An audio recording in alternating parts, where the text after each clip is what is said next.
One of the things you will frequently do in the first years of your career, both in professional services, in consulting, and also in the corporate world, is writing meeting minutes. So writing and distributing notes after important meetings. So in this video today, I want to share some crucial advice on how to write and structure meeting minutes in the style of large consulting firms such as McKinsey, BCG, and Bain. So welcome to a new coffee break here on my channel Firm Learning, the place where I want to help you to succeed in the first years of your career. So let's get started. I prepared for you a helpful template based on a document that I frequently use to take meeting minutes in my time in consulting. If you want to follow along, pause the video, access the video description to get the link and download the template for free. Let's start with the header of the meeting minutes template. Here I'd recommend you to clearly mention what type of meeting it is and also mention that this is now the meeting minutes that you would be currently looking at.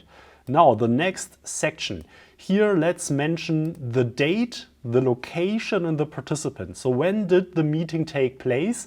Where did it happen? So is it an online meeting or was there any specific meeting room, any specific meeting location?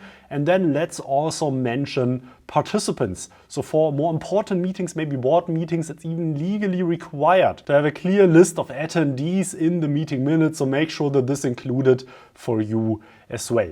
And then I'd recommend you to take the minutes with a simple structure. And here you will write down all the action items, right? So this is not intended to be used as you writing down every single thing that someone might have said. This is usually not how you write meeting minutes.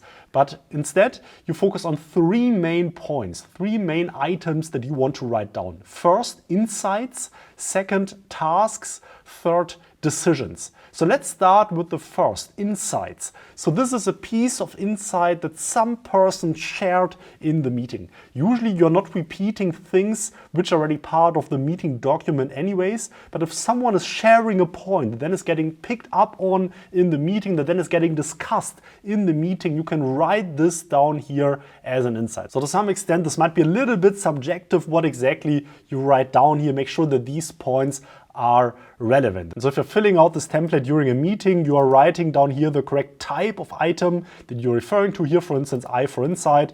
You're writing down now the insight here into the cell, and then you're mentioning who is the responsible person or the owner, in this example, who shared the insight in the meeting. First type of items, second types, tasks. So these are the to-dos, right? So these are things that someone now is asked to you with the letter T. Here, for instance, someone is asked to investigate the drivers of the cost per lead increase and potential measures to reduce the cost to historical averages until the next steering committee. Here now you can write down who's supposed to do this, the responsible person, Lisa in this example.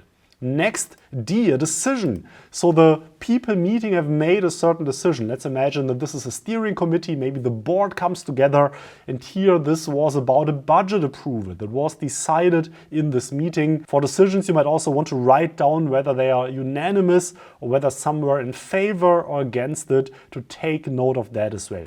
And now over time during the meeting, you can fill out, add additional points here to the sheet based on the information that we just discussed. And then at the end of the meeting, you will send an email to all the people attending the meeting, adding the Excel table here with the meeting minutes, and then ask everyone to review it and potentially let you know whether anyone feels like he or she has been misrepresented. If this is a recurring series of meetings, as it's usually the case with, for instance, steering committees or board meetings, you might want to copy this tab several times for every meeting that is taking place.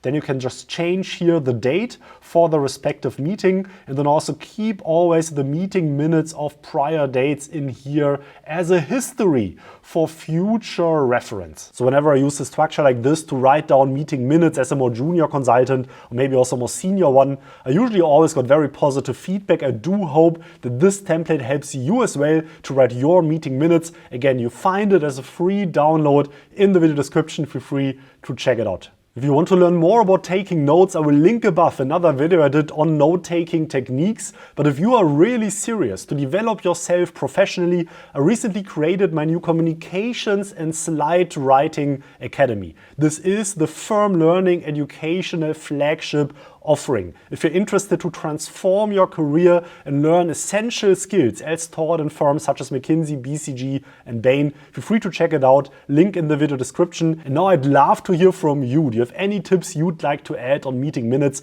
Feel free to leave a comment. If you took any value at all out of this video, please destroy the like button and smash subscribe as well for the YouTube algorithm. My name is Heinrich. I release weekly videos here on the channel. See you again soon. Big thanks to all the members of the channel. Thank you so much for your support.